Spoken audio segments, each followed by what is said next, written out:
so about let's move on with a few more questions. So Mhm. based on everything that you're saying, it sounds that within the fold of Hinduism itself, that the RSS Mhm. discriminates against people based off of their Yeah. Dalit identity, their ethnic or like Bengali identity, this sort of thing, Yeah. elevates to predominant position people who are Marathi or Gujarati background, Hmm. certainly people that are upper caste, but Hmm. even upper caste Bengalis, Hmm. they run the risk of discrimination within the RSS. Yeah. This is just people that are within the fold of Hinduism. So I want to ask you, and I want to lay a Hmm. little bit of groundwork before I do. I want to Hmm. ask you. Well, actually, let me ask you directly. Who was this guy, M.S. Golvarkar? And have you read any of his books?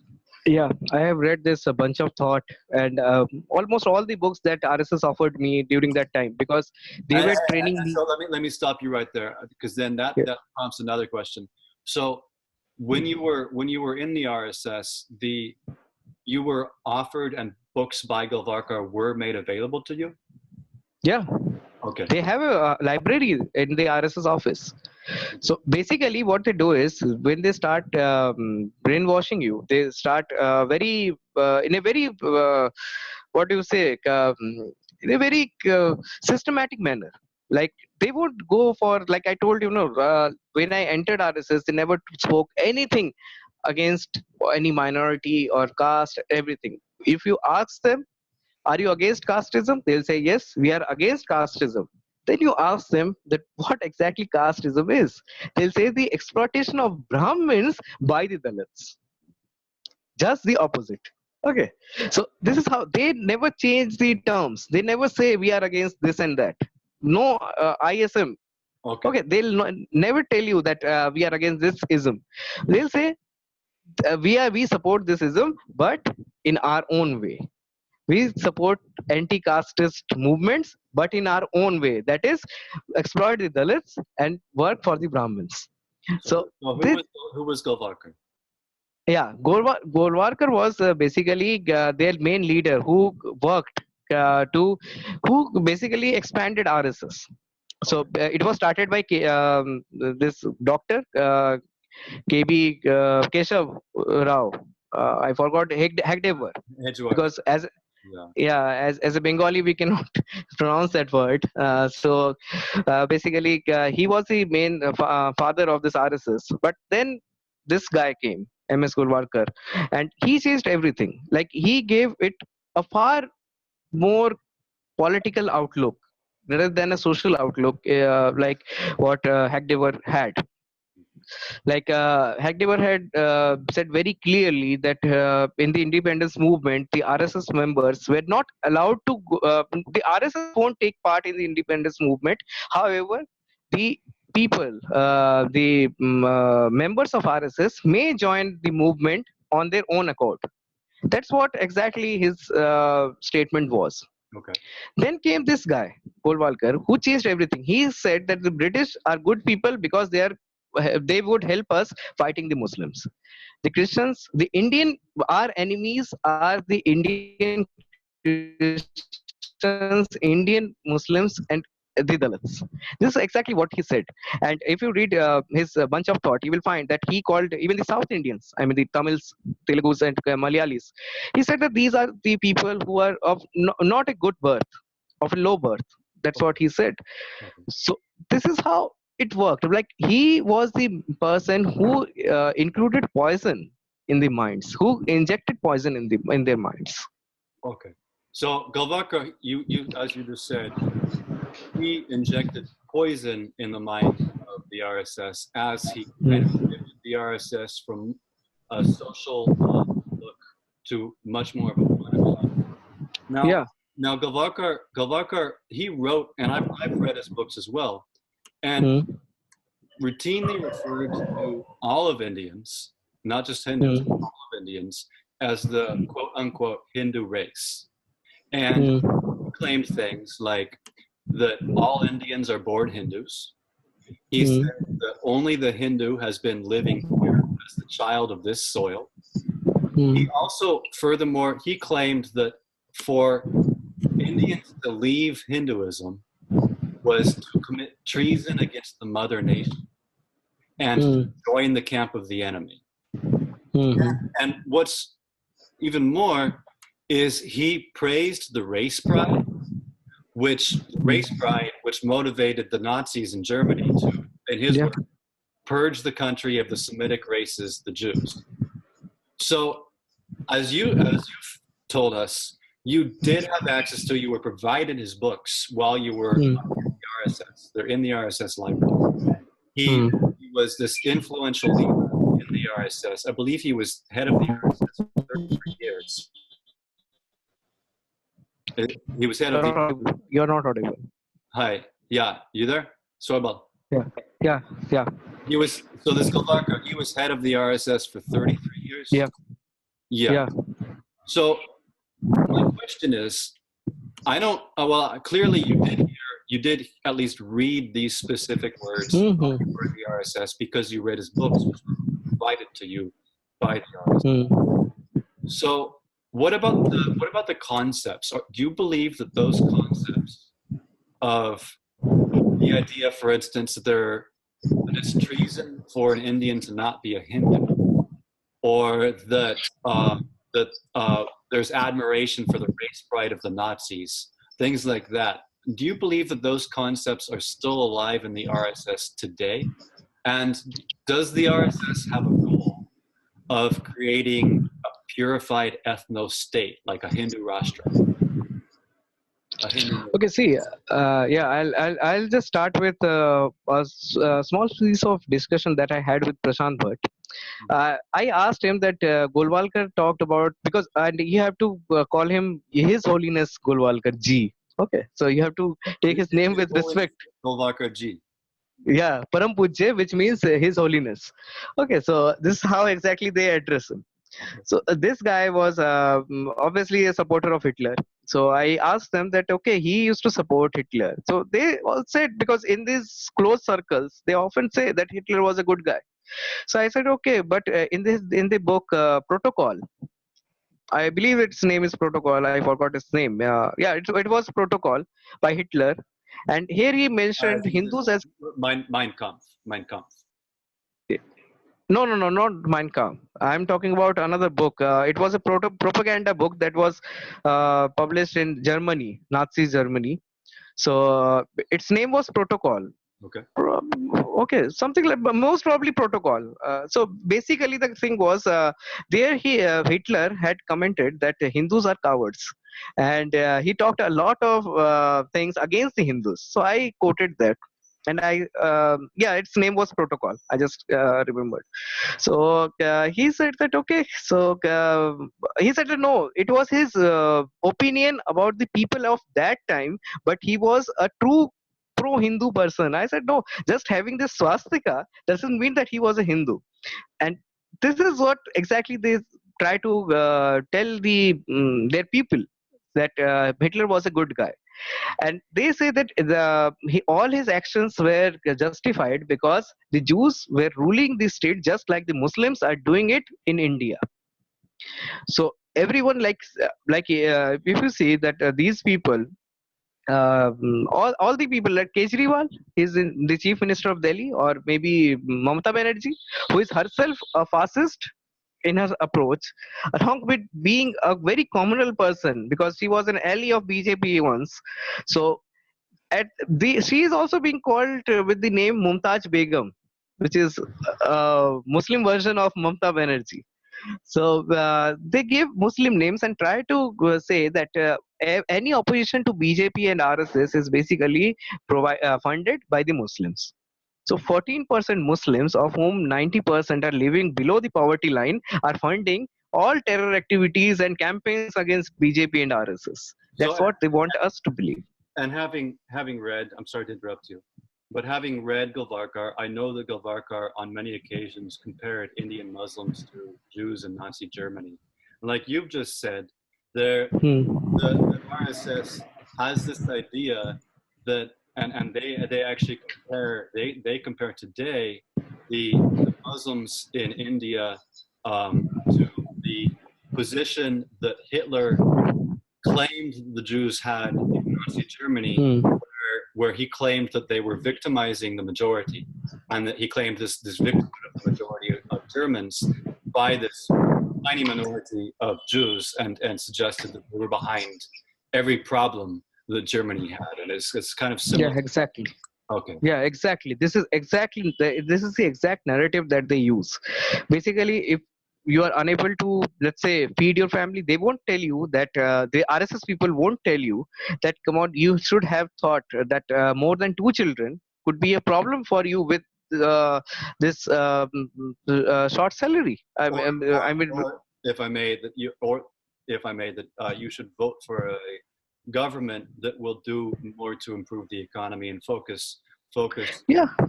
Yeah, exactly. So I'll go to this point. Basically, the thing is, they won't tell you. Instead, they'll tell you like this. Sakshi Maharaj, he was an MP from BJP. He said that each Hindu should produce 5 children. So it is highly misogynist and it is highly unscientific. Moreover, it is a big hurdle in Indian economy, in the economy of any country with such population. So then another person came from BJP. He said that no, this is wrong.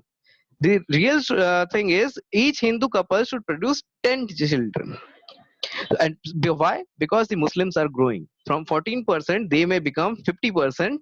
And so to stop that, we won't stop anyone.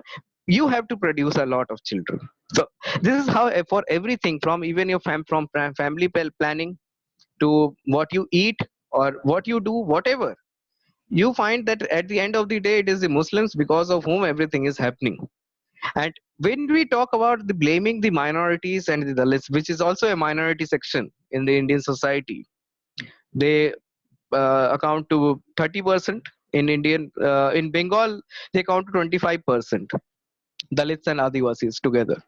So when we talk about this, we find that even the secular parties like Congress or other parties were recently united against BJP. They always say that we lost because the Muslim votes, the secular votes are separating. The problem is that when you say this, this simply means that you put the blame on the Muslims and the minorities and the secular people, that because of you, BJP has won. They won't say that because of their policies, Congress has lost. Because in 2013, we saw a big movement against Congress at that time. And it was the BJP which actually milked it. So they never talk about this. They say that this is secularism versus communalism, but this is not true. The thing is, in Bengal, if we talk about Bengal, in Bengal, like I told you, that they were already having this fascist party in the power in state, like this TMC, All India TMC. So they started projecting this Mamata Banerjee as the leader who can compete Modi. The worst thing was when they start, and she said this very publicly, that anyone who is against her is actually a BJP agent or BJP stooge. The result That was does sound like a fascist line to me. yeah, and this actually resulted in BJP's victory in Bengal. I mean, they gained for 20 seats. They are gaining. Last time when I saw it, they were getting 20 seats in Bengal, which was because every Bengali knows very well that they are anti-Bengali party. This whole BJP is anti-Bengali party, and they say it very clearly and openly that we are against Bengalis. Bengalis are Bangladeshis. They say very clearly. But still, it is winning just because when you keep these secular people out of the whole political scenario and push them, blame them for being a BJP stooge, what would they do at the end of the day? They would definitely join BJP. That even if I'm not joining, I'm getting the blame. Then why should I not join the BJP? At least I'll get their support. So this is exactly what happened in Bengal. And like you told, when you asked me that what do I feel about BJP's victory, I think there are different issues in different parts of the country. Like India is a very vast country, and you have different kind of political agendas everywhere. Like in Kerala, BJP supports beef. In Uttar Pradesh, they are against me. So this is like, it is very vast, no? So Well, in Delhi, it that is, sounds a lot like you were saying about the RSS, where yeah, flexible. They are very flexible. at first they're very flexible fascists, and whatever you want to talk about, they are more than willing to talk. Yeah, yeah. See, they are always prepared to talk to you because they do not believe in kicking out the people. Mhm. Like when I started exposing those black money, the account numbers of the black money of these TMC people, BJP was the first to contact me that okay, we can work together. So they never have this. They have fixed policies, but they are not against a person. They are very flexible with this because they know that our goal is not Soibal Dasgupta. Our the main aim is to win Bengal. So it doesn't matter how we win. It doesn't matter with whom we win. So so So let's start to move towards a conclusion. Well, let's wrap up. yeah. A couple more. So one of my questions is, after everything we've talked about Gavarkar, and after Hmm. your experience in the RSS, Hmm. does the RSS feature pictures or photos of Galvarkar at its events? Yeah. There are pictures. Okay, let me add something that would also that was missed in my last comment. So basically, I'm just adding it. See, the thing is, like you asked me that whether RSS wants to create an ethno society or not. The real answer is we may think of this RSS attitude before 1960s, but after 1960s, particularly with the involvement of Narendra Modi, after Narendra Modi and this Mohan Bhagwat gained power, the very structure that the RSS was based on totally changed. Like they were obviously against the Muslims and Dalits from the very beginning, but they were pro nationalization of the industries. They were pro to, let's say, they used to call themselves patriots, but no, right now they prefer to be called capitalists. If we look at their recent involvement in recent commentaries on different uh, deals in India, like Rafale deal or everything, we see the RSS people are supporting privatization. So it changed. Right now, they do not want to kill the Muslims. First of all, let me be very clear that they do not want to eliminate the Muslims. What they want is to take away everything what they have and use it with under their control and take it under their control. That's what they want. Like in Bengal, we have this leather industry. It is dominated by the Muslims. They want to snatch it away and give it to their Marwadis or Gujaratis who are working there, and they'll get this commission.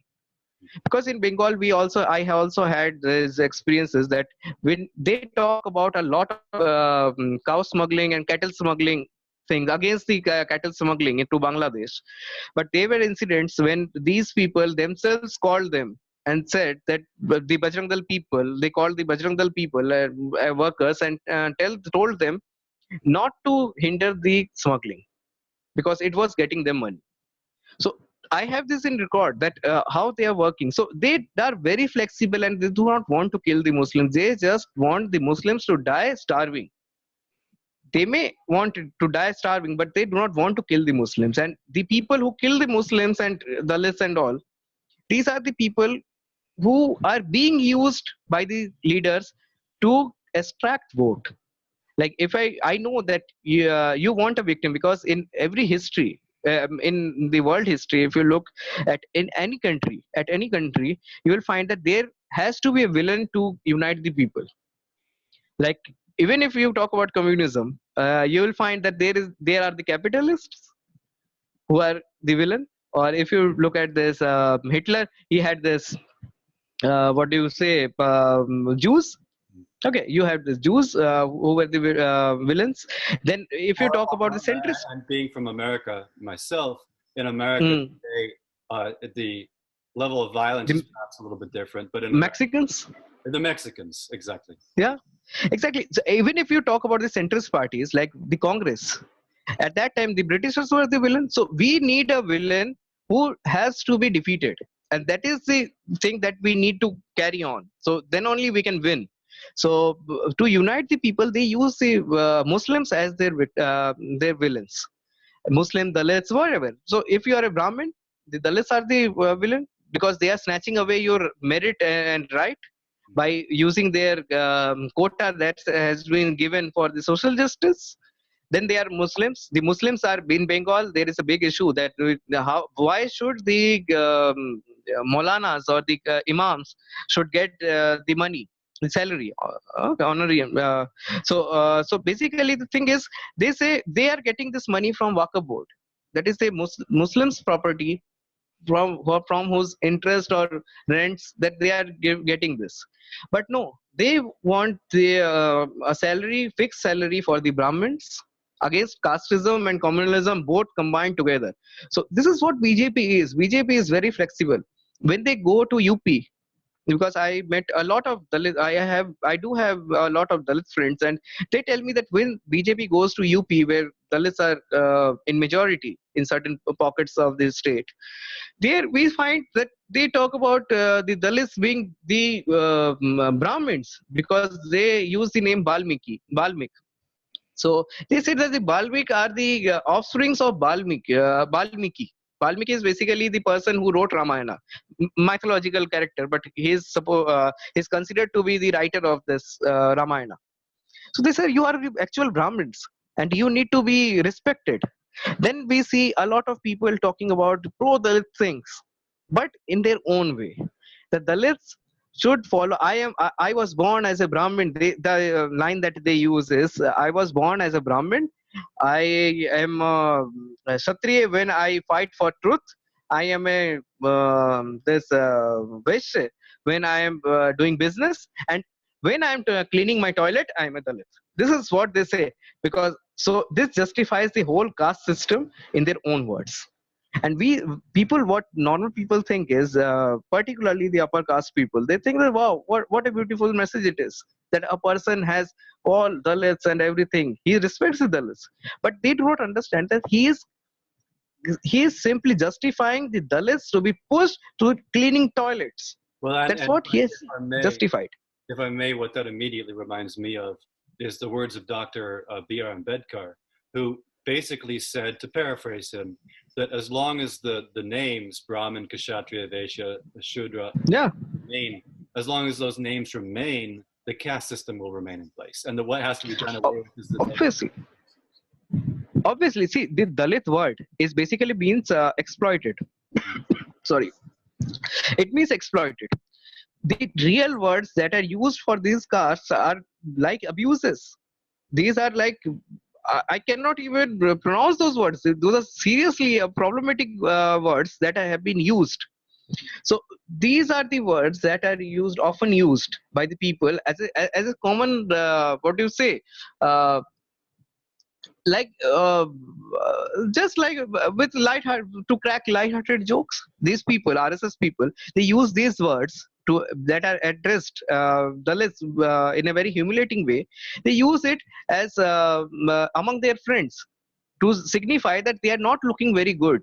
Because I met a lot of people who were from this 21 to 25 band of age. So I saw a lot of people there, and they used to just crack jokes over this. So this is basically a joke. Like when Prashant Bhatt told me that the Sikhs are basically idiots, it was a joke for him that Sikhs are idiots. Then we have this Telugu guy. He was an idiot because it was a joke for Prashant Bhatt. So exactly, they do not know, they do not understand a very simple fact that each joke, these are the jokes that we are fighting against. We are fighting against these things, this whole cultural thing that have infiltrated into this Hinduism. And when I say infiltrated into Hinduism, I do not prescribe to this what RSS people say. They say that this was brought by the Muslims, and again the Muslims, and casteism was brought by the Muslims and the Britishers. But this is not true, because if we read this Mahabharata, we have this case when this Karna was asked his caste, that who his father is. So he said that my father is a charioteer. So and the reply of Dronacharya was, no, a charioteer's son cannot learn under my guidance. So this is the caste, and they say that no, caste was never based on birth; it was based on one's work. So even if we say that it is based on work, then also it is exploitive. You cannot exploit a person based on his profession. So, and if I can interject, I've had some experience with that narrative, with that line of thinking, especially in California, which is my native homeland, where the California Department of Education has for several years dealt with requests, a sustained campaign by affiliates of the RSS and other right-wing Hindu nationalist, Hindutva-leaning people who have demanded changes in the curriculum. And you were earlier talking about the curriculum in India and how the RSS is interested in controlling that. So these people in California have for a long time conducted this campaign to alter the curriculum in California schools and the way that it teaches about Hinduism in particular, and to erase any idea that caste had a foundation in birth, or that caste has any actual direct relation to Hinduism or to any Hindu scripture. But I don't want to get bogged down in that. We could go on and on about that for hours and another time. I'll just give a short. Yeah, please. Yeah, I'll just give a short answer to what exactly this, how it started, this whole story started, and how it is different from what the RSS talks about. Basically, see, the thing was brought by Mahatma Gandhi. So our secular idol was actually a bit casteist as well as racist. I'm aware of that. I've written about that actually. Yeah. So basically, if you listen to Ambedkar's interview to BBC, he said very clearly that how it started. So basically, the Chaturtha Varna system, which means the four Varna system, which they claim to be based on works, on one's profession. So it started with that. No, caste is not based on birth, but it is based on one's profession. That's what they say. But the problem is, they also quote some lines from Gita. Okay, that's fine. The problem is, Gita comes later on, during the war. The first part is their childhood. I mean, the character's childhood. During that point, Karna is asked about his father that I mentioned just before you asked this question. So this part came far more before Gita.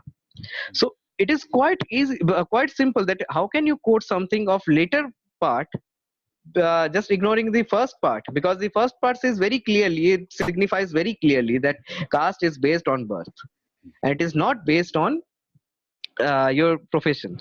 And secondly, even if let's say it is based on this profession, so see, you are an American, you live in a Western country, so do you discriminate against the janitors? Would you make a janitor sit on the ground and don't even touch him because he is a janitor? Would you do this? Obviously not. So even if we say that it's based on profession, it is against a big slap on every Indian's face, every Hindu's face. Because when we say that caste is an Indian problem, it is not a Hindu problem, only a Hindu problem. It is a Indian problem. It is an Indian problem, because if you look at this Pakistan, who are obviously ethnically they are the same people as Indians are, so they have this caste. The Muslims, even if there is no caste in Islam, they have this caste among the Muslims in Pakistan. They talk about Rajputs, like we have in Indian among the Indian Hindus.